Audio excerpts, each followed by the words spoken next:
annual profits of oil giant Shell, £12 billion. BP's profits, £9.5 billion. The company's boss himself has said his pay more than doubled to just under £5 million. And then the company complains that it is, and I quote, getting more cash than we know what to do with. In the next year, the combined profits of these two companies are expected to double to £40 billion. And it's not just the oil giants. Bankers' bonuses are booming too, higher than any time since the 2008 financial crisis.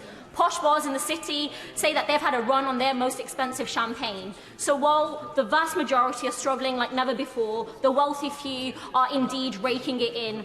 The Institute for Fiscal Studies says the booming incomes of the top 1% are driving rising inequality. It is a crisis for the majority, but it is a bonanza for the few. And this is not inevitable.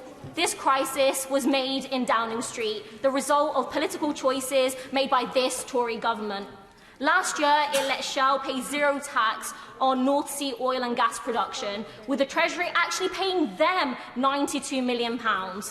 Earlier this year, the Tories voted to give bankers a tax cut worth £1 billion a year. And then just a week later, we saw them vote to slash social security payments in real terms and cut pensions by around 4% once inflation is factored in. A couple of months earlier, they implemented the biggest overnight cut in the history of the welfare state, scrapping the £20 a week universal credit uplift. And then they let energy bills soar by a whopping 54%. Their choices are why my constituents and millions of people across the country are struggling, while the super rich line their pockets. Madam Deputy Speaker, we could choose to do things differently, and that's what Amendment F, tabled in my name, would do. It would use a windfall tax on oil giants to slash energy bills and bring energy companies into public ownership. It would give millions of workers a real pay rise, making the minimum wage a genuine living wage, and implement a real terms public sector pay rise.